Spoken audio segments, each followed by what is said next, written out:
Hello दोस्तों, एक बार फिर से आपका स्वागत है आपके अपने न्यूज चैनल में, जहां आपको मिलती हैं देश और दुनिया की ताजा तरीन बेहतरीन बड़ी खबरें। तो दोस्तों बने रहे हमारे इस वीडियो में और साथ साथ में हमारे चैनल को सब्सक्राइब करना ना भूलें। साथ में बेल आइकन जरूर दबाएं जिससे आपको हर खबर की अपडेट मिलती रहे। तो दोस्तों चलते हैं आज की सबसे बड़ी खबरों की तरफ। आज की पहली खबर है, महिंद्रा ने कोरोना योद्धाओं के लिए विशेष खरीद ऑफर पेश किए। आवश्यक सेवा में काम करने वाले लोग जैसे स्वास्थ्य सेवा कर्मचारियों और पुलिस कर्मियों को महिंद्रा कार खरीदने के लिए विशेष ऑफर दिए जाएंगे। बढ़ते हैं अगली खबर की तरफ। जियो का सिंगल साइन इन सिस्टम होगा, जियो सिक्योर आईडी। फिलहाल जारी है टेस्टिंग। रिलायंस जियो के पास टेलीकॉम नेटवर्क के अलावा भी कई प्लेटफॉर्म हैं जैसे कि जियो मार्ट, जियो मीट, जियो सावन आदि। इन सभी प्लेटफॉर्म पर जियो सिक्योर आईडी का इस्तेमाल किया जाएगा। चलते हैं अगली बड़ी खबर की तरफ। बेंगलुरु कोर्ट ने खारिज की पाकिस्तान जिंदाबाद नारे लगाने वाली छात्रा की जमानत याचिका। यह घटना उस वक्त हुई थी जब अमूल्या को हमारा संविधान बचाओ के बैनर तले सीएए के खिलाफ प्रदर्शन में एकत्र लोगों को संबोधित करने के लिए मंच पर बुलाया गया था। अमूल्या को तब कर्नाटक पुलिस ने गिरफ्तार करने के बाद वहां मजिस्ट्रेट के समक्ष पेश किया था, जिन्होंने उसे देशद्रोह के आरोप में 14 दिनों की न्यायिक हिरासत में भेज दिया था। चलते हैं एक और बड़ी खबर की तरफ। कश्मीर में नशीली दवाओं के आतंकी मॉड्यूल का भंडाफोड़, हीरोइन और 1.34 करोड़ रुपए के साथ 3 लोग गिरफ्तार। अधिकारियों ने बताया कि गिरफ्तार लोगों की पहचान अब्दुल मोमिन पीर, इस्लामुल हक पीर और सैयद इख्तियार इंद्रावी के रूप में की गई है। सभी हंदवाड़ा के रहने वाले हैं। इन तीनों के पास से 21 किलोग्राम हीरोइन बरामद की गई है। साथ ही उनके पास 1.34 करोड़ रुपए नगद और नकदी गिनने वाली मशीन बरामद की गई है। चलते हैं एक और बड़ी खबर की तरफ। D2H HDRF सेटअप बॉक्स के साथ मैजिक स्टिक कॉम्बो ऑफर 2198 रुपए में। D2H साइट पर D2H RF सेटअप बॉक्स के साथ 2 विकल्प दिए गए हैं। एक विकल्प में 1 महीने का गोल्ड HD कॉम्बो सब्सक्रिप्शन के साथ सेटअप बॉक्स 1599 रुपए में मिल रहा है।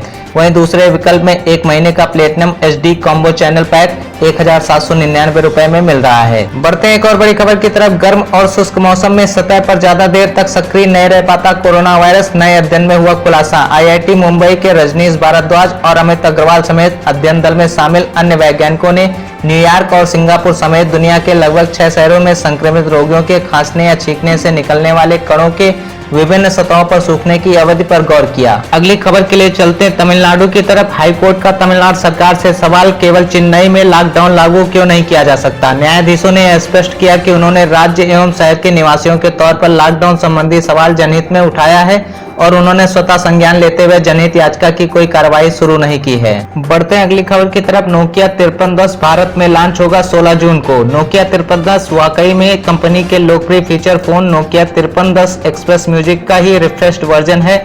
यह व्हाइट रेड और ब्लैक रेड रंग में आएगा। बढ़ते हैं अगली बड़ी खबर की तरफ। IIT कंपनी की सीनियर एग्जीक्यूटिव को अश्लील कमेंट करने वाला गिरफ्तार। आरोपी ने बताया कि वह उसी कंपनी में सेल्स विभाग में काम करता था, लेकिन बाद में उसकी नौकरी चली गई। उसे लगता था कि उसकी नौकरी सीनियर एग्जीक्यूटिव की वजह से गई है, इसलिए उसने उसे सबक सिखाने की ठान ली थी। बढ़ते हैं अगली खबर की तरफ। स्पेस में पहली बार देखा गया बोस आइंस्टीन क्वांटम। वैज्ञानिकों को पदार्थ की 5वीं अवस्था के मिले सबूत। वैज्ञानिकों को स्पेस में पहली बार 5th स्टेट ऑफ मैटर यानी पदार्थ के 5वीं अवस्था, जिसे बोस आइंस्टीन क्वांटम भी कहा जाता है, के सबूत मिले हैं। बढ़ते हैं एक और बड़ी खबर की तरफ। साउथ कोरिया पर यूएस ने दिया बयान तो नॉर्थ कोरिया ने कहा, कायदे से राष्ट्रपति चुनाव कराना चाहते हैं तो मुंह बंद रखें। नॉर्थ कोरिया ने साउथ कोरिया के साथ किसी भी तरह की बातचीत या संबंधों को पूरी तरह से तोड़ लिया है, जिसकी अमेरिका ने आलोचना की थी, जिस पर नॉर्थ कोरिया ने उसे धमकी दी है। बढ़ते हैं एक और बड़ी खबर की तरफ। अमेरिका में 20 लाख के पार हुआ कोविड-19 मरीजों का आंकड़ा। अब तक 1,12,900 से ज्यादा मौत। अमेरिका में कोरोना वायरस का संक्रमण लगातार पांव पसारता हुआ नजर आ रहा है। कोविड-19 ने दुनिया में सबसे ज्यादा अमेरिका को ही प्रभावित किया है। बुधवार तक अमेरिका में कोरोना के संक्रमितों का आंकड़ा 2 मिलियन यानी 20 लाख के पार चला गया। यह जानकारी जॉन हॉपकिंस यूनिवर्सिटी के मुताबिक मिली। बढ़ते हैं एक और बड़ी खबर की तरफ। NIRF रैंकिंग 2020 में भारत का नंबर 1 मेडिकल कॉलेज बना एम्स। केंद्रीय मानव संसाधन विकास मंत्री ने इस साल की national institutional ranking framework list जारी कर दी है। इस साल के टॉप 3 मेडिकल कॉलेजों की लिस्ट में all India institutional of medical science Delhi ने सबको पीछे छोड़ते हुए पहले स्थान पर अपनी जगह बनाई है। इस लिस्ट में दूसरे स्थान पर post graduate institute of medical education and research Chandigarh रहा है, जबकि तीसरे स्थान पर क्रिश्चियन मेडिकल कॉलेज वेल्लोर ने कब्जा किया है। बढ़ते हैं एक और बड़ी खबर की तरफ। दिल्ली यूनिवर्सिटी में एडमिशन के लिए 20 जून से शुरू हो सकती है रजिस्ट्रेशन की प्रक्रिया। दिल्ली यूनिवर्सिटी में विभिन्न कोर्सेज में एडमिशन के लिए रजिस्ट्रेशन की प्रक्रिया 20 जून से शुरू होने की संभावना है। अधिकारियों ने बुधवार को जानकारी दी कि कोरोना वायरस महामारी के कारण खेल और एक्स्ट्रा करिकुलर गतिविधियों के लिए कोई परीक्षण नहीं होगा।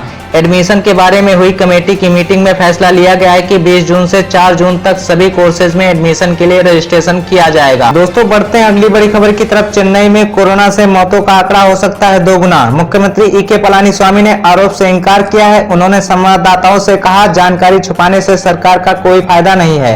हम पारदर्शी हैं। सरकारी अस्पतालों में होने वाली मौतों का हिसाब दिया गया है। निजी अस्पतालों में होने वाली मौतों के बारे में हमें जो जानकारी मिलती है उसके आधार पर हम रिपोर्ट करते हैं। बढ़ते हैं एक और बड़ी खबर की तरफ। कोविड-19 हॉट स्पॉट में 30% तक लोग हुए वायरस से संक्रमित। सरकार के सर्वे से यह बात पता लगी। इस सर्वे में मुंबई, चेन्नई, दिल्ली और कोलकाता सहित देश के 7 जिलों और 6 शहरी हॉट स्पॉटों का आकलन किया गया था। इस सर्वे के अंतर्गत 10 हॉट स्पॉट सहित 83 जिलों में कोरोना वायरस की उपस्थिति की जांच के लिए ब्लड टेस्ट किया गया था।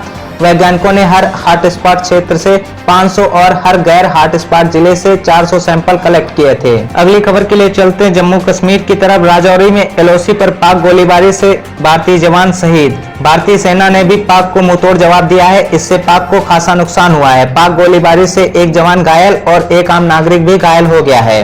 बढ़ते हैं अगली खबर की तरफ। कोरोना के बढ़ते केसों के बीच दिल्ली की जामा मस्जिद 30 जून तक के लिए बंद। अब अदा नहीं की जाएगी नमाज। दिल्ली की जामा मस्जिद के शाही इमाम सैयद अहमद बुखारी ने ट्वीट करके यह जानकारी दी। उन्होंने लिखा, लोगों की राय और विद्वानों धर्मगुरुओं से सलाह लेने के बाद यह निर्णय लिया गया है।